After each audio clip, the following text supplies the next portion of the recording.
손자병법에 의하면 싸우지 않고 승리하는 것이 그 최고의 승리라는 말이 있습니다. 손자병법 최고의 병법사 아닙니까? 그렇죠. 그 싸우지 않고 승리하는 법. 그러니까 직접 이렇게 굳이 뭐 이렇게 하지 않아도 내가 이겨 있는 거죠 어느 순간. 이런 방법들에 대해서 얘기를 나눠볼 건데 어떤 방법이 혹시 있을까요?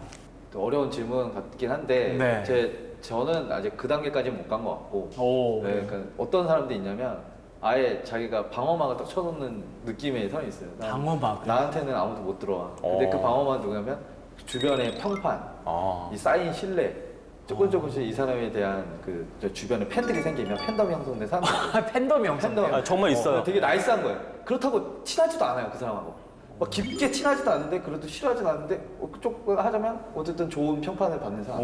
이미지가 그런 거예요. 그 브랜드 이미지가 그 사람에 대한. 그 사람한테 근데 누가 정말 이 사람이 부당하게 할 수도 있잖아요. 근데 그 사람하고 부딪히면 주변 사람들이 이 사람 편을 들죠. 뭐 그래요? 그게 객관적으로 이게 얘기가 아니라 야 그래 저 사람인데 너한테 그렇게 했어. 아니, 어떻게 저런 좋은 사람이 뭐 왜 너 저런 사람이 왜 그래? 왜 화내 너? 너 오바야.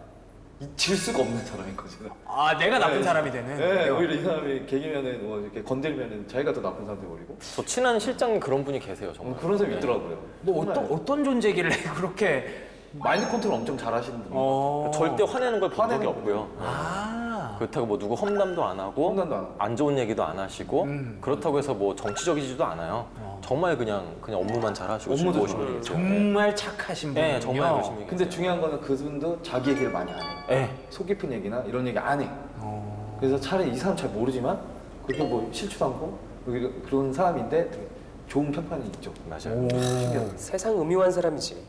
오히려 더 그렇게 생각할 수도 보는 있어요. 것 네, 같아요. 맞아요. 제 생각에. 그럴 수도 보는 있겠네요. 것 같아요. 원래 자기 얘기 잘 안 하는 사람이 약간 뭔가 다가가기 힘들고 뭔가 더 있을 것 같고 약간 그런 느낌이 있잖아요. 신비주의 전략도 네. 될 수 있고 신비주의죠. 환상 속에 만들어진 이미지를 먹고 사는 거지. 아니 뭐 꼭 그렇게 전략을 하셨다고. 갑자기 문학적으로 네. 아니 그분의 성격이 원래 그런 걸 수도 있는데 어쨌든 평판을 잘 만들어 놓으면 평판을 잘 쌓는다. 또 어떤 업무를 그 당시 할 때에도 이제 다른 쪽 이제 팀장님 분께서 저랑 이제 임원분이랑 같이 막 회의를 하고 있는데 막 저한테 막 일을 시키는 거예요. 자기가 내 상사도 아닌데. 근데 그게 단순하게 일을 넘기는 게 아니라 제가 하는 업무를 본인이 더 잘 알고 있다는 듯이 지시하면서 이거를 보고할 때는 더 이렇게 디테일하게 해야 된다. 그러니까 저는 원래 요만큼만 생각하고 있었는데 업무에 대해서 네. 이분 아예 이만큼을 더 이제 말씀을 하시는 거예요. 근데 저도 그걸 알고 있었거든요. 그만큼 하면 좋다는 걸 알고 있었지만은 현재 어떤 여력이나 이런 것 때문에 제가 이렇게 그렇겠죠. 하신 거거든요. 근데 얘기지. 그래서 저는 최 이제 거기서 이렇게 풀었어요. 아 이거는 뭐 임원분께 보고할 건데 이거를 이렇게 디테일할 것까지 다 하는 건 아니다. 근데 정말 논쟁이 거의 한 30분 동안 논쟁했어요. 임원분 앞에 두고서 와. 둘이서 임원분 한마디도 안 하시고 듣고 계신 거예요. 그러면서 이렇게 하는데 정말 감정이 깊어졌어요. 네. 근데 물론 업무적이죠. 그리고서 뭐 결국에는 뭐 제가 이기긴 했습니다. 그래서 이제 임원분이 제 손을 들어주시더라고요. 그러니까 제가 이제 자기가 이겼네. 아니 그건 아니고요. 제가 논조가 이거였거든요. 아 이거를 이제 지금 그 상위 레벨에서 사실 이 디테일한 것까지 짜자는 것까지 알 필요는 없다. 요 정도로 가자가 이제 저의 논조였는데 그게 좀 이모분 마음에 드셨던 모양이에요. 그래서 제가 결국엔 이기긴 했는데 어쨌든 저도 감정이입이 깊어지고 같이 감정이입이 깊어졌는데 바로 이제 나갔어요. 어색하죠. 어색한데 그냥 바로 나가면서 아무 일도 없었다는 저도 그게 힘들었어요. 아무 일도 없었다는 지 치면서 업무랑은 전혀 다른 얘기를 했어요. 오늘 이거 옷 처음 보는 건데 혹시 이거 새로 사신 거 아니에요? 그 무슨 예, 상황이에요, 그러니까 그게? 업무와는 전혀 다른 사적인 얘기를 하는 거죠. 그런 방법이 있어요. 예, 주의를 전혀 싹 돌리는 거야. 완전히 사적인 얘기. 그러니까 업무는 업무였고 나는 너한테 사적으로 아무런 감정이 없다라는 라는 걸 걸 보여주는 거야. 의연중에 보여주는 거죠. 근데 서로 감정 상한 건 알지만 근데 그러니까요. 다행히 그분도 그때 유쾌하게 받아치시더라고요. 이거 어떻게 이거 알아준 거 너밖에 없다 역시. 막 이렇게 하니까 서로 되게 웃으면서 좀 물론 그 당시는 잘 끝나니까 나중에도 또 그렇게 어색하진 않더라고요. 모르겠어요. 저만 어색하지 않았는지 모르겠는데 예, 그 뒤로는 또 편하게 잘 다가갔습니다. 그래서 쿨해 보이는데. 그러니까. 예, 그러니까 업무는 업무대로 사적은 사적대로 뭔가 좀 이렇게 끊는 어떨까? 그것도 하나의 좀 방법이 아닐까. 그걸 그렇게 받아쳤다고? 실명이 뭐 가운데 붙어 아, 그러니까 전국에 보고 계신 갑자기 프로님은 혹시 네, 없는 게 아니라 지는 것이 이기는 것이다. 이 얘기에 대해서 어떻게 생각하십니까? 지는 건 지는 지는 거지. 거죠. 네? 지는 건 지는 거죠. 그럼 이겨야 되는 건가요? 아니 이길 필요도 없지만 이기면 이기고 지는 게 지는데 자기 기준은 뭐 자기 안에 그치. 있지 않겠습니까? 네, 뭐 이긴다 진다 그게 중요하지 않다는 얘기인 것 같아요. 아, 네, 그래요? 그래서 지는 게 이기는 거다라는 사람의 심리적 습성은 저 같아서도 진짜 뭔가 밀렸는데 뭔가 객관적으로 밀린 것 같은데 뭔가 그거를 인정하기 싫어서 자기를 합리화하는 감정이 그렇지. 좀 많아요. 됐어 뭐, 그냥 뭐 더러워서 피하지 뭐. 예를 들면 논리로 완전 질 건데 말 많고 그래서 예를 들면 그런 식의 자기 합리화가 아닌가 생각이 들어요. 질 때는 정말 지던가 아니면 이길 때는 끝까지 토론. 근데 그 상황이 있는 것 같아요. 감정 싸움 뭐 이런 걸로 도저히 이 친구의 지금 감정이 너무 막 발아올라는데 이걸 어떻게 감당할 수 있다 그러면 뭐 자리 피한다든가 자기가 져준다든가 이게 맞는 것 같고 아니지 임원한테 가야지. 이모한테 가든가 그런 거는 다른 뭐 인사팀에 저 새끼 순 나쁜 놈이에요. 네, 인사팀에 가서 뭐 소원수리 한다든가 그거를 저희 감당을 할 필요는 없잖아요. 그런 감정 그치. 받아줄 필요도 없고. 근데 업무상 정말 아까 말씀드린 아레나의 문제 그래서 어떤 자원을 효율적으로 활용을 배분하는데 자기가 부당하게 뭔가 자기들이 폐를 보고 있는 상황 이런 상황이라면 저는 근데 너무 좀 안타까운 게 뭐냐면 발언권이 어떻게 보면은 저기 하이라키가 있잖아요 회사에. 그렇죠. 그래서 발언권이 너무 없어 사원이나 대리 때는. 근데 그게 어떻게 보면은 좀 외국 문화나 이런 외국계 기업에서는 사원 대리도 재량권이 많다는 얘기라서 그들의 의견을 존중하고 새로운 생각들 아이디어를 발산하게 만든다 그러잖아요. 그러니까 아직까지는 우리나라 문화는 좀 그런 게 그쵸. 좀 수직적이지. 네가 뭘 알아? 이런 것들이 좀 많은 것 같거든요. 그래서 아예 그냥 대화를 안 하고 싸움을 안 하는 위에라고. 그래서 그냥 뭐 알아서 잘 하시겠지. 이런 건 좋은 문화 같지 않아요. 그래서 오히려 저도 약간은 어떤 제처면은 업무할 때는 나도 전문가다. 저 부서분도 전문가다. 그쵸. 나도 전문가다. 하고 논리로 싸우는 것 같아요. 근데 실제 이게 아니라 정말 내가 밀고 치고 그래서 그렇게 또 노력하다 보니까 실력도 좀 더 생기는 것 같고. 네. 그래서 이길 때는 이겨야 된다.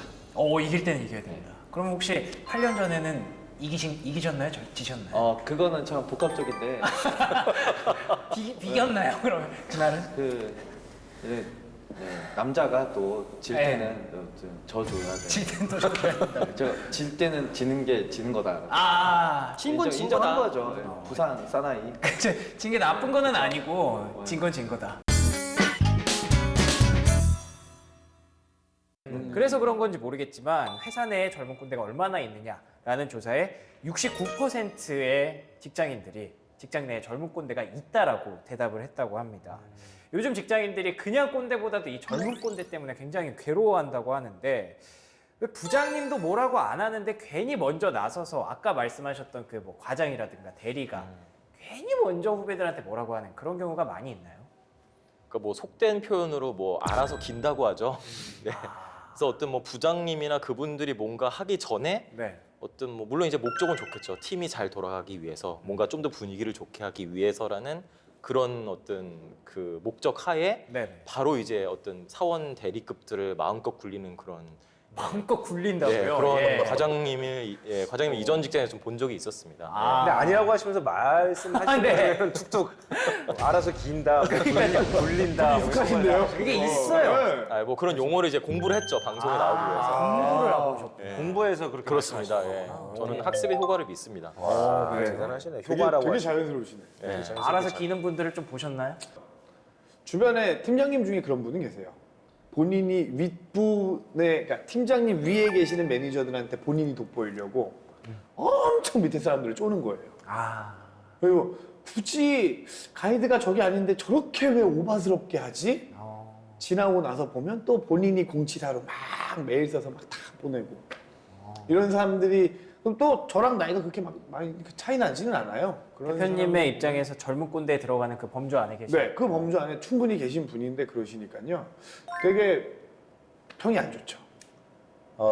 제가 그 회사 생활하면서 저 사람이 젊은 꼰대다. 지금 이제 용어 정의를 해보면 느끼는 게 뭐냐면 네. 제가 이제 뭐 오후쯤 돼서 뭐 김 과장 저녁이나 먹을까? 시간 돼? 이렇게 물어보면 그렇게 답을 합니다. 저도 진짜 그 말씀드리려고 했는데. 먼저 전력 못 가. 텔레파시 네. 막 이런 거. 근데 영업인데. 생각해 보면 저거 내 말투인데 이런 생각은 듭니다. 오. 거기서 한 걸음 더 나가는 게 누구누구 부를까요? 이렇게 얘기해요. 왜 누구누구를 부르지? 내가 그런 사람이 아닌데. 네. 그래서 제가 이제 그런 걸 좋아하는 줄 알 수가 있는 거고 그래서 그럼 편하게 먹을 사람 불러 이렇게 얘기를 하면서 저는 고민이죠. 도대체 몇 명을 데려오겠다. 돈도 많이 나가요. 돈도 내 돈 나가야 되는데. 그러니까 알아서 기인다라고 이제 표현을 해주셨는데 그것보다는 알아서 기고 하는데 제대로 파악을 못하고 좀 답답하고 제가 봐도 그러면 자기가 야 선배님이 뭐 파트장님이 밥 먹재 시간 변화 알았어? 이렇게 할 거라는 거죠. 그렇겠죠. 그럼 또 거기 가서 혹시 시간 돼? 이렇게는 안 할 거라는 거죠. 그런 걸 보면 좀 답답함을 느낍니다. 눈치도 약간 없으면서 앞에 멘트는 참 좋았습니다. 예. 저도 먹으려고 했는데 통했네요. 이런 거. 예. 거기까지는 그러니까 어떻게 겉모습만 본 거죠. 지금도 그렇게 저를 그렇게 따라하시는 분이 일부 있거든요. 아 그래요? 방 매니저라고. 예. 표면적인 것만 보는 거예요. 아, 깊숙한 걸 모르고. 참 답답한 그런 답답한 케이스네요. 거죠. 그분들은 분명히 젊은 꼰대입니다. 뭐 이전 직장에서 옆에 어떤 과장님이셨는데요. 뭔가 이제 위에 팀장님이 이거 어떤 업무적인 이거 좀 설문조사를 해라. 근데 네. 사실은 좀 자율적인 거거든요. 한 몇 명만 하면 되는 거였어요. 그 설문조사도 뭐 문항이 많은 것도 아니었고 말 그대로 몇 명의 그냥 의견만 구하면 되는 거였는데 전체 팀원이랑 옆에 팀원들까지 다 가가지고 너희들 100%다 해야 돼. 아. 이거 팀장님 지시야. 오늘 몇 시까지 이거 다 해서 나한테 이메일을 보내. 내가 정리해서 팀장님께 보고 드릴게. 이런 식으로 다 이제 하시는 분을 이제 봤습니다. 오버를 하는 예. 사생활의 영역도 얘기를 해줄 수가 있다라고 세 분이 동의를 하셨어요. 이 부분에 대해서는 진짜로 이건 약간 꼰대다라고 비판받을 수 있는 거 아닌가요? 사생활에 대해서. 근데 사생활 같은 경우에는 물론 갑자기 가만히 있는데 자, 네 사생활 어떠니 물어보고서 막 이러진 않고요. 사생활이 어디가 사생활이? 글쎄요. 퇴근 이후는 사생활이죠. 퇴근은 그렇지 않을까요? 그렇게 봐야죠. 업무 외적인 외적인 생활이라고 걸 사생활이라고 하는 근데 보통 이제 어느 정도 신뢰 관계가 이제 후배분들이랑 구축이 되면은 아예 사생활에 대한 그런 좀 질문이 들어옵니다. 네네. 예, 뭐 이런 경우에는 어떻게 해야 하나요? 그러면 거기는 당연히 저도 뭐 그 직장 상사일 수 있지만 그 전에 또 인생의 선배로서 또 그런 얘기를 제 경험 삼아 얘기도 해주고 예 그럴 수밖에 없는 것 같아요. 근데 제가 이게 꼰대인지는 모르겠습니다. 근데 이번에 판단을 해주시면 저는 항상 물어보거든요. 저는 첫사랑하고 7년 동안 연애해서 바로 결혼을 했기 때문에 예. 그래서 물어봐요. 요즘 어떻게 연애하는지를 잘 모르니까. 아, 그래서 사귀자고 어떻게 하는지 물어보고 사귀자 이래? 이렇게 물어보면 되게 당황하더라고. 근데 그게 이렇게 궁금해요 지금? 저는 되게 궁금해요. 왜 어떻게 사귀는지 어디서 사귀는지 어디? 꼰대인가요? 예. 좀 그러네요. 그래? 사실 뭐 꼰대인지는 모르겠고 둘이 만나면 뭐해 이런 거 꼰대 별로 얘기해주고 싶지 않아요. 너무 예. 네. 그런 거예요? 곤란한 질문. 그런 거 안 하세요? 예, 그런 건 아니에요. 뭐 일단 한 개는 확인했네요. 네, 하나 하지 말아야 돼. 정도의 차이는 있는 것 같은데 뭐 이런 그 뭐라고 해야 되나 이런 궤에서는 비슷한 것 같아요. 내가 해봤고 실패해서 고생했던 걸 똑같이 하고 있으니까 한마디 하는 거죠. 그래서는 안 된다라고 좋게 얘기하는데 너를 위해서 신경 써서 얘기해 주는데 개인적인 측면이든 조직적인 측면이든 어쨌든 비효율적이고 비효과적인 걸 알아서 얘기해 주는 건데 왜 참견이야 이런 식으로 마이웨이를 가니까 더 이제 안 좋게 보게 되는 것 같아요. 그리고 거기에 있어서 나 때문에 뭔가 혁신적이고 획기적으로 본인의 일하는 시간을 줄여주고 성과를 좋게 해줬으면 고맙다고 할 줄 알았는데 아닌 거죠. 아닌 거죠. 일적으로는 저도 충분히 이해를 네. 할 수 있을 것 같습니다. 사생활 같은 경우에는 본인이 오픈해서 떠들고 다니는 얘기를 같이 얘기하다 보니까 건드리는 거지. 저는 굳이 뭐 어떻게 연애, 어디서 고백해 이런 얘기 물어보진 않아요. 선을 일단 그어주셨어요. 나는 오히려- 당신과 다르다. 네, 오히려 저는 그래요. 후배들이 이제 뭐 남자 뭐 이제 결혼 초기나 준비하고 있는 사람들이 어떻게 하면 이벤트를 하냐, 뭐 결혼할 때 뭘 신경 써야 되냐, 뭐 이런 거 오히려 저한테 물어보기도 해서 그럴 때는 같이 이렇게 얘기해주면 다 같이 위아더 월드 되는 거죠. 뭐 물어보면 당연히 대답해주면은 뭐 땡큐. 그래서 뭐 그런 부분들에 대해서 얘기한다고 저는 꼰대라고 생각하진 않는데 일을 잘하기 위함이고 개인을 도와주기 위한 배려 차원의 접근이라면 네. 좋은데 사실 젊은 꼰대들의 접근이 그렇지는 않아요. 그러니까 뭐 저희 결혼한 지 이제 2년 거의 다 돼가는데 2년 전에 결혼할 때를 돌이켜 보면 결혼식 어떻게 준비할 거야? 청첩장은 어떻게 해? 신혼여행은 어디로 가? 어디 가서 뭐 할 거야? 막 이런 얘기를 쓸데없이 막 해요. 그쵸, 이게 내 인생에 한 번 있는 결혼인데 내가 개판으로 하겠냐고요. 나도 알아보고 막 하는데 그게 왜 쓸데가 없을까요? 그쵸, 이게 차이인 거예요. 예. 딱히 대안을 주는 게 아니에요. 아예 그렇게 얘기할 거면 지가 플래너처럼 나도 알아봤는데 여긴 얼마 죄송한데 지가라고 하셨습니다. 아니 그 얘기했던 사람이 기본적으로 예, 지가라고. 갑자기 흥분했네요. 죄송합니다. 아, 예. 그러니까 아예 정말 그렇게 뭔가를 도와주고 싶은 거면 내가 봤던 데들이 몇 군데가 있고 가격이 얼마 정도가 있고 이런 장단점들이 있어라는 얘기를 기대하고 듣기 시작하는 거죠. 근데 그게 그러면 아니라 쓸 때가 있죠. 그쵸. 네. 근데 거긴 아니래 별로래. 거긴 좋대. 그래서 정말 내 위에 계신 분들이 나의 성장과 발전을 위해 효율성을 위해서 나한테 저렇게 바쁜 시간을 쪼개서 귀한 말씀 해주시는구나. 감사히 열심히 일해야겠다라는 케이스가 거의 없어서 그래요. 그리고 그거는 듣는 사람도 다 느낍니다. 네, 이 사람이 그리고- 진심인지 아닌지. 톤앤매너라는 게 있잖아요. 느껴지는 게 있는데 얘기 듣다 보면 진짜 내가 뭘 잘못하고 있어서 굳이 시간 내서 나한테 얘기해 주시는구나 보다는 한가하신가 보네. 괜히 시비 거네. 이 느낌이 더 많은 거예요, 사실은. 그래서 뭐 방송을 보시든 안 보시든 이 세상에 너무 많은 리더들이 실장님처럼 부장님처럼 착한 상사들이 거의 없다고 보시면 돼요. 일반 거의 없다. 직장 생활에서 느낄 때. 그래서 사실은 왜냐면 멘토 느낌을 내고 싶은 거지 나의 진정한 멘토는 아닌 거죠. 그럴 수도 있겠네요. 정말 있었어요. 이런 사람도 꼰대라고 합니다. 그 과장님이었는데 예전 직장에 저 이제 사원 때였죠. 과장님이셨는데 뭔가 이제 나 지금 과장이고 뭐 내 지금 뭐 와이프가 뭐 의사인데 나는 그냥 뭐 여기서 내 회사 월급은 뭐 아무것도 아니야 이러면서 뭐 어디 지금 뭐 집을 봤는데 이 집을 지금 살까 말까 고민 중이야. 막 누가 물어본 적이 없어요. 근데 계속 그런 말씀을 하시니까 예, 굉장히 좀 이게 듣기는 안 좋더라고요. 그래서 저야 뭐 그때도 뭐 착한 사원이었으니까 뭐 예. 가만히 있는데 다른 제 이제 동기나 그런 분들은 굉장히 좀 싫어했었습니다. 그분. 저 지금 제가 들어도 싫은데. 예, 그래서 너무 싫더라고요. 뭐 어쩌라는 거예요? 예. 예. 뭐 이 시계 샀다? 어떠냐 이게 도대체 뭔지 이 모르겠어요. 시계 샀다라고. 예. 진짜 자랑을 좋아하시는 예, 분. 되게 그거. 힙합 꿈나무. 힙합. 그러네요. 힙합 예. 나 돈 많이 벌었다. 그쵸. 그런 거죠. 비슷한 케이스 많이 보셨어요? 그냥 아주 어른들 중에서는 뭐 내가 누구를 알고 누구랑 내가 같이 일했었고 걔 뭐 내 밑에 있었다는데 이렇게 컸다는 거 이런 얘기는 들었었는데 제 또래 뭐 젊은 꼰대라고 얘기할 수 있을 만한 분들하고는 그런 일들은 없었던 것 같아요.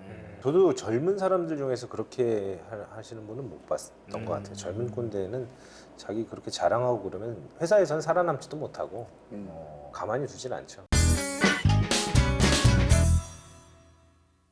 예전에는 무가지 신문이 되게 많았거든요. 그쵸. 지하철에서 많이 그렇죠. 이렇게 나눠주는데 네. 그거를 들고 와서 뭐 대리님이 그걸 놓고 이제 책상에 딱 앉으니까 쳐다보지도 않으시면서 그 얘기를 하셨어요. 너가 그걸 읽으니까 그 수준에서 일하는 거야. 와. 보고 이제 판단을 하시는 거지. 그분은 책을 읽고 있었어요, 자리에 앉아. 와. 그렇게 읽으셨던 게 하나 있고, 제가 지적당했던 건 뭐냐. 그래서 그분들이 성장해서 부장이 되고 임원이 되시기 때문에 역으로 바라보면 답답해 보이시는 것 같아요. 그래서 저한테는 뭐냐면 머리가 길다고 예. 귀를 살짝 덮었다고 지금 가서 이발하고 오라고 하셨었어요. 그래서 제가 업무 시간에 이발을 하고 왔었어요. 그리고 계속 얘기 좀 해도 될까요? 예. 궁금합니다. 이거. 양복 옷을 이렇게 뒤집더니 브랜드를 보시고 그 회사에서 나오는 계열사 브랜드가 아니라고 그래가지고 엄청 혼났었습니다. 구두에 끈이 없으면은 발로 찼어요, 이렇게. 와. 구두에 그왜 찼는지 몰랐는데 나중에 그 선배들이 그래, 구두에 끈 없다고. 그렇게까지. 그리고 색깔 갈색 구두 이런 건 안 됐었어요. 무조건 검은색. 검은색이었어야 돼요. 그게 불과 얼마 안 된 얘기입니다. 마지막으로 저한테 뭐라 그랬냐면 너는 눈빛이 이상해 이렇게 얘기하셨습니다. 그래서 제가 화장실에 가서 이렇게 봤어요. 어떻게 이상한지. 멀쩡한데.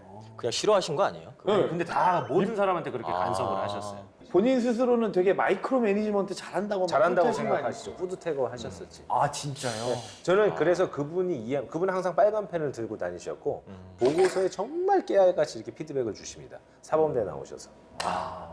첨삭지도. 네, 와, 진짜 심각하네요. 진짜 그렇게 간섭을 하시는 분이 진짜로. 계세요. 사감 선생님, 전형적인 사감 선생님. 말만 들어도 피곤한데요.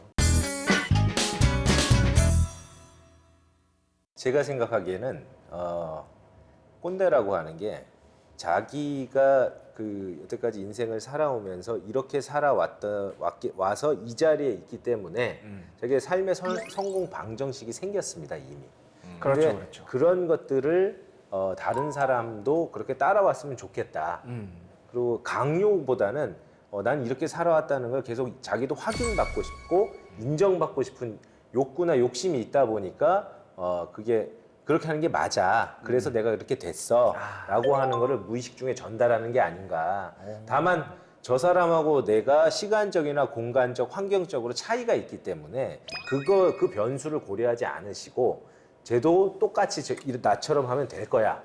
라고 생각을 하시는 것 같아요. 인정 욕구가 굉장히 그렇죠. 크게 작용한다. 오히려 내가 인정을 받고 싶은 거죠. 제가 어디 책에서 봤는데 한국인이 특히 또 그 인정 욕구가 굉장히 크다고 합니다. 그렇죠. 주변 사람들에게서 인정받고 싶은. 정말 동의하는 것 같아요. 네네.